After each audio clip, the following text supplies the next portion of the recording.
او د تعصب په بنیاد باندې هغه تیر یو سموده مخکې د اختر په موقع د خوشحالۍ په موقع باندې هغه جواد حسن نومې پنجابي شاعر پښتنو ته په خپل شعرونو کې په سرکاري ټلویزیون پاکستان ټلویزیون باندې دا ویلي چې پنجابي پښتون چې کوم دی دا نسواري دی، پښتون سمګلر دی، پښتون نه د ګډو بوی زی او پښتون په اختر لاندې. نو هغې ته ما یو جواب لیکلی او هغه ډېر د مجبورۍ په بنیاد باندې مې جواب ولیکه، خو د غزل د دې نظم نه مخکې که بغزاده دانش صاحب دې درمیان کې راغی، مهرباني به کوئ چې خپله توجه به نه خرابوئ. هغه نظم ستاسو مخې ته ږدمه چې موازنې له دې پنجابي ته زه ویم چې موازنې له خپله او ستاسو شجره راسپړم، نن ډېر مجبور شم ځکه ستاسو مخکې خوله راسپړم. ما خو ویل وطن مې تاج صوبې د دې لالونه، پنجاب پښتون بلوچ سندې د یو ګملې ګلونه، خو تاسو ټول عمر پښتون نه بغاوت کړی دی، تل مو پښتون بچي نه کرکه او نفرت کړی دی. که زه سمګلرم نو ګریوان به مې تار نه بیا، زما پښتون به ستا بنګله کې څوکیدار نه بیا. تاریخ که زه سمګلرم نو ګریوان به مې تار نه بیا، زما پښتون به ستا بنګله کې څوکیدار نه بیا. تاریخ راولړزو زما د تورې شړنګ یاد دی، منم چې ستاسو هم په ټیس کېدلې لنګ یاد دی.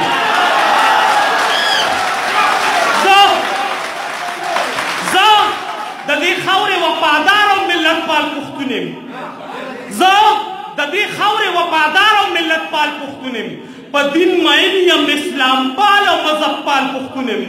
او لږ شرم وکړه ته په جار باندې وې خان جاڼې، ارے رمضان جاڼې اور پټان جاڼې. زه د دې خاورې وفادار او ملت پال پښتون یم، په دین مین یم، اسلام پال او مذهب پال پښتون یم. لږ شرم وکړه ته په جار باندې وې خان جاڼې، ارے رمضان جاڼې اور پټان جاڼې.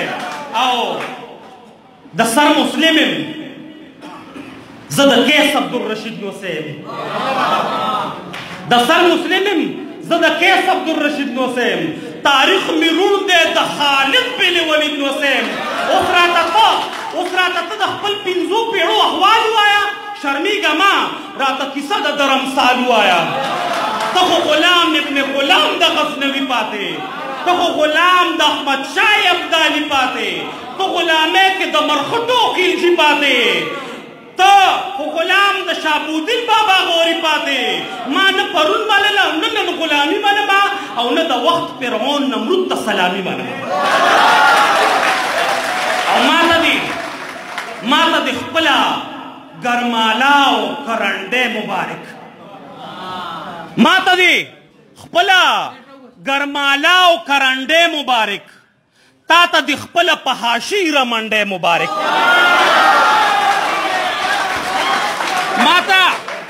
ما ته د خپله ګرمالا او کرنډۍ مبارک، او تا ته د خپله پهاشي رمنډۍ مبارک. او ته د وطن ناموسي خاورې له غازیان نه لرې، ته د وطن ناموسي خاورې له غازیان نه لرې، ته احمدشاه بابا پشان مرد میدان نه لرې، ته د شیرشاه پشانتې ښکلې مشران نه لرې، ته ملخان او دریاخان او باکوخان نه لرې، ته ملخان او دریاخان او باکوخان نه لرې، د مغل خیلو سردردۍ له خوشحال خان نه لرې، د پیرنګیانو مخنیوي له باچا خان نه لرې،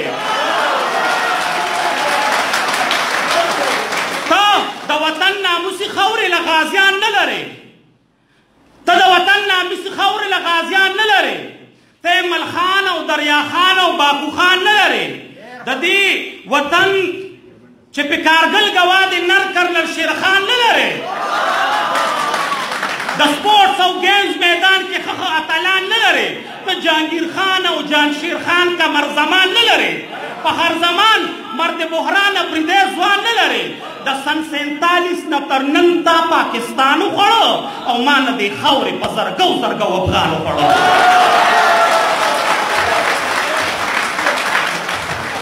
د سن 47 نه تر نن تا پاکستان وخوړه، او ما نه دې خاورې په زرګو افغان وخوړه. خو لا تر اوسه دې وطن کې د اختیار نشم، په لطیفو کې ستا ملنډو نه اوزګار نشم، پروردگارا یا اختیار پا پاکستان راکا یا د دنیا نقشه کې بیا پښتونستان راکا